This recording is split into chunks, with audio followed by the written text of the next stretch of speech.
everyone, it's Tevin here, and today we're going to be talking about making a social media audit for your clients or your potential clients. I'm going to be going over how and what I did to close my $4,500 a month client. This is going to be a fairly longer video, so if you want to, please take notes. For any of the links or information that I'm using, other external websites, I'll be dropping them in the comments below. Check them out, use them, make them your best friend when you're making your audits. If you're interested in grabbing the actual sheet, Word document from me that I use, send me an email at tevindemerchant37@gmail.com. I'll also drop that in the description below. I also want to talk about, I am doing a mentorship program for some particular specific people. I'm only looking for absolutely motivated, dedicated individuals that truly want to grow their business and they truly want to succeed. My goal for them is to get them and help them reach $120,000 a year by January. If this is something you're interested in, I'm not charging. I just want to help people out and I want to make other people successful. There will be a lot of benefits in the group, as I truly will help you get to your goal. If that's something you're interested in, please contact me. It's generally an interview process, and I want to understand who you are before I invite you to my group, as I require that you invest time into the group and helping others. Anyways, let's get this video going and I'll show you how it's done. Hopefully I can make this as quick as possible. This is my second take. My first one I was up to 30 minutes, so I'm going to try and make this quick but as valuable as possible. So what I do here is I start with a Word document that I actually had one of my staff create for me. So this is the first document. It basically goes over everything you possibly need to audit your customers. So website, Facebook, Instagram, Twitter, Snapchat, YouTube. It goes over all their social media channels or platforms that are valuable to them and to you to help them grow. Simple enough. All the questions are right there. You go through, you answer the questions at the very end of each category. I'll show you here. It gives you a scoring out of however many questions there are. So 15 questions. How many did they get right out of 15 and their percentage? Generally, if you show this to your clients and they've got like a 50%, they want more information. Like, what did they do to end up with only 50%, right? That's crazy. So generally the first things that I like to focus on is building the front page. So what I do is I take a photo from their website. That's just the beginning website of a random company that I chose. I looked up and I was just like, let's do a dental so I can show you an example. I'm going to make this a front page little logo here. I screenshot, drop it in, I throw in their name, marketing research plan. I spend a little bit more time on this to develop it and to show you a little bit, to show them that I really do care about their business and I want them to succeed. Next up, I copy just pieces from my original document over into a new document. So I cover website first and I go through all the questions. The first thing I do is I run a test via developers.google.com so I can see the speed and I can test it on mobile and desktop. These guys received a 77 out of 100 on their mobile website, so there should be a little bit of things that they can do to fix it. Specifically for their desk type, they received a 79 out of 100. I believe, or an 89 out of 100. When it has that type of score, I don't generally touch it. There's no reason. It's got a really good score. You don't see that very often. Most of the clients that I work with, I've seen from 30 to 70%. So 89 is quite good, and I'm not even worried about dropping a picture in there. The next thing that I run over to is how busy is the website. So I check all my results via SEMrush. So you can run this test right on the website. It shows you everything you need about it, how much organic traffic, paid search, backlinks, display advertising. So you can see if anyone's running their SEO. As you can see right away, these guys have 109 organic traffic monthly. So that's not very much. That is something you can talk to them about. Then I've got a couple questions regarding that. One of the important things is, do they have social media links on their website? I just screwed up my document there a little bit. These guys did. They only have them down at the very bottom there, which I prefer to put the social media links at the very top. And it's a link to Facebook. The link does work, which you want to make sure the links work always. And the next thing that we actually jump into is Facebook and analyzing the Facebook itself.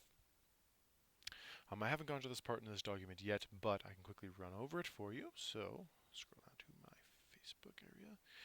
Again, I do the same thing. I'll copy the Facebook information questions and drop them over on the left-hand side. I personally, I leave out the additional comments and suggestions. I never write in that box, as I just have a natural conversation with them and let them know this is what needs to be done. This is what I can do for you. This is like, if you want to grow, we got to focus on some things to make your content, your branding, your image, and your presence better. So let's get that going, right? So the same thing goes with Facebook. Copy, paste, done. Answer the photos. I go through and I always screenshot very important photos. So if I was to go over to their Facebook, if they didn't have all their contact information here, I'd screenshot it and drop it into my document.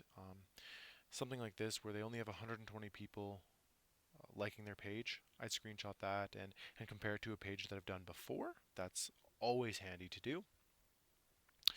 If they don't have any call to action buttons, which they do, it looks like someone's obviously working on their graphic design, which is awesome, but their advertising isn't very good. So maybe content creation isn't what you'd want to do for these clients. Maybe just running Facebook and Instagram ads and focusing on, pay-per-click stuff, anything that'll actually help them generate leads. So I screenshot anything that's important on my Facebook page. I drop it into the document. It looks awesome. I jump back over here. Then we move over to Instagram. For Instagram, I run a few tests. Actually, I go over to, I'll show you, Social Blade. Actually, first, for Facebook, I run these two tests. I go to fan page Karma. Unfortunately, I don't know why it's not working. Neither of them are pulling up their Southridge Dental's social media, which is kind of a pain. But that's what I'd run. I'll leave both those in the link below. This is what I was telling you about earlier with the developers.google.com. I ran those both tests. I'll drop that in the description below. Now this is what I use for Instagram.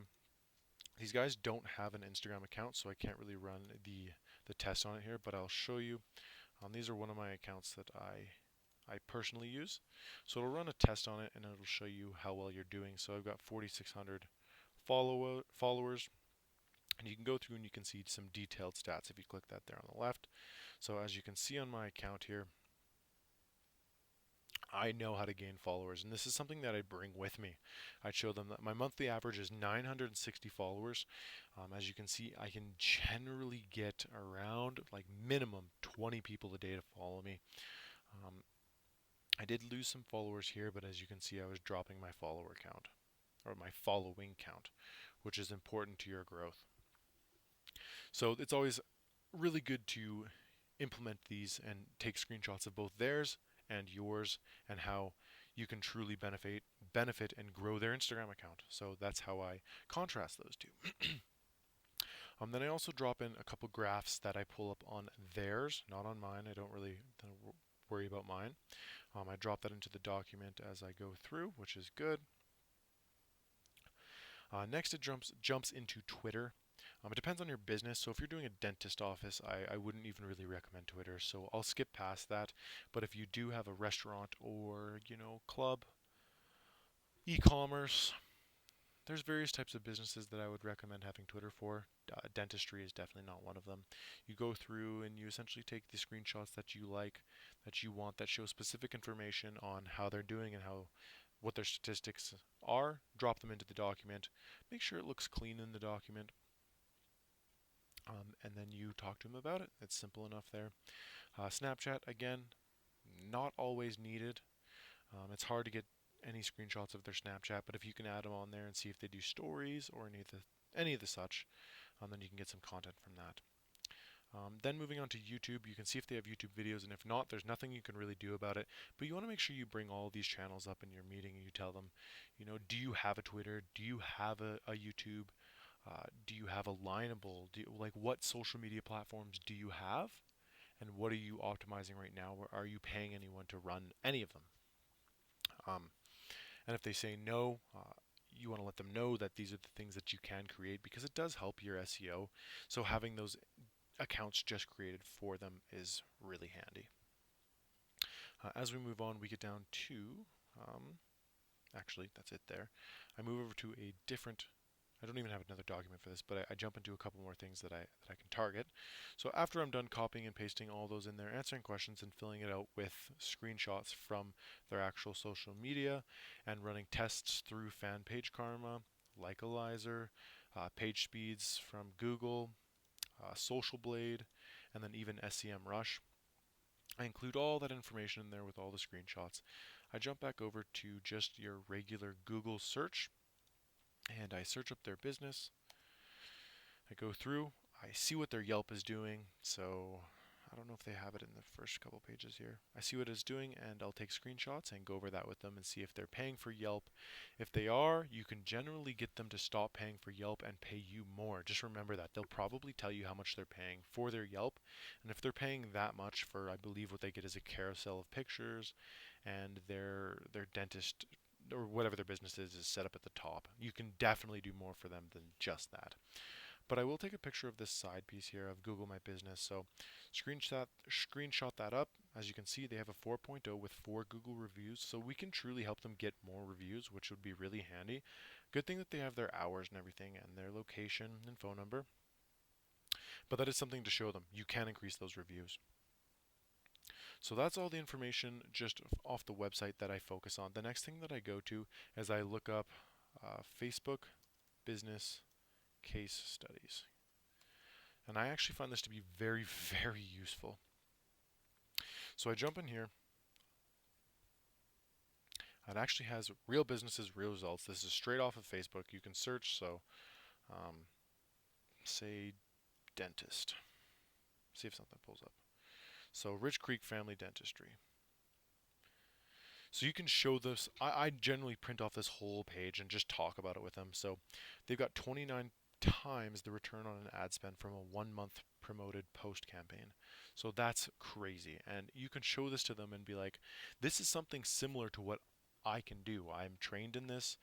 I have taken a course and I can get you the results that you need. You just have to be confident in your services and know that you can truly offer them what you say you can offer them.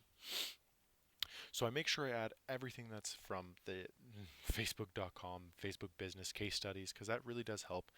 And then to add in, I'm just gonna go over a short little sales pitch that I've been working on that actually worked really nicely the other day. So I'll pull up what I've got here. Mine is, I believe it's this one. So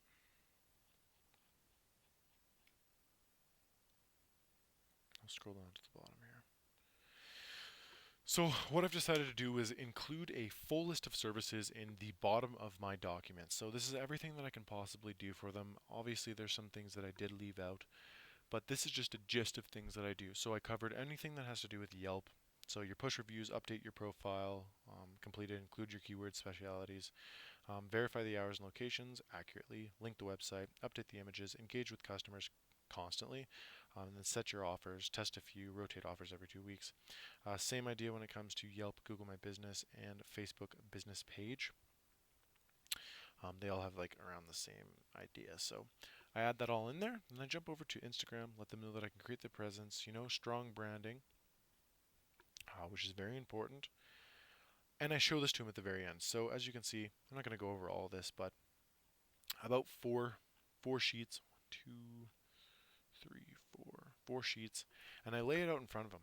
And this is something called the dressing room phenomenon. As I was telling a couple of my students here earlier, what happens when you go to a suit store or a custom-made tailor? You go into this business and you're looking for, say, a pair of pants or just a dress shirt. You're going to go into the change room. The first thing that salesman's going to do, or the tailor, is they're going to run around the store and they're going to find matching items to whatever you're trying on. So we're going to say it's a pair of pants. So you're trying on a pair of pants. The tailor, if he's a really good salesman, he's going to run around the store and he's going to find a perfect pair of brown shoes, some cufflinks, a tie, a nice brown belt, maybe a pair of socks. And he's going to have this table, and the moment you walk out of that change room, right in front of you is going to be staring at you 5, 6 different items that match perfectly with those pair of pants. And this is called the dressing room phenomenon. And what this does is it makes the customer in control of what they want to buy. So you walk in there and you're like, I'm only looking for a pair of pants. You go in there, you try them on, but now you have this in front of you, all these really good choices that add to your outfit. But the psychology around it is that the customer is making the choice instead of you trying to push this onto them. You want to make sure that you don't talk when you're showing them this. I ask them straight up, this is what I have for you. What do you want from me? What do you think will help your business today? And they'll start picking things out. And I hand them a pen and I'm like, write down, you check off the things that you want. And I'll tell you yes or no, and we'll go through it at the end. You just tell me what you want. And that's what I do. I put them in charge of their destiny. I never come up with a price like three, four price packages because every client is different and they all want to be charged differently. Well, I mean, I want to charge each of them differently. I'm not going to charge a small restaurant the same as I charge a full hospital that needs to be done, right? Your restaurant could be $2,000, $1,000 a month, and your hospital could be up to $10,000 a month. So this is really, really important to make sure you understand. I don't necessarily believe in these set pricing packages as you can't tailor this to the client's needs. And so that's what I've done. I've created this list of things, put it in front of them. What do you want? Problem solved. They tell you what you want. You come up with a head because you know how much your services are valued at and how much you need to, if you're paying for outsourcing, how much you need to cover for your outsourcing, how much you need to pay yourself, how much you need to pay for taxes. You've got that all planned out in your head. And if you don't, that's something you should really work on and learn the value of all of your services. And that's basically it. And that's how I cover and close my clients. And that's how I covered and closed my biggest social media client yet at $4,500. This isn't my only client. I'm not even really going to touch on how much money I'm making at the moment, but I can tell you that my growth within the next 3 months is going to be exponential, and I'm not going to stop here. And I hope you guys continue to watch my videos as I'm trying to provide the most and best value out there on this content. If you guys do have any other questions, do not hesitate to drop me a comment, shoot me a message, find me on Instagram, find me on Facebook. It doesn't matter. I will try and answer them the best I can, as I truly want to be, beneficial to the success of your social media marketing agencies, or even if you're just looking to, gather some more information on starting the business, or you're not in Ty Lopez's program, but you want to be. Shoot me a message. Let's talk it out. We can do some Facebook calling, Skype, whatever you want to do. Let's set something up and get you started. I know we can all be successful. There's enough to go around for everyone. Thanks again for watching, guys. This is Tevin. Have a good day.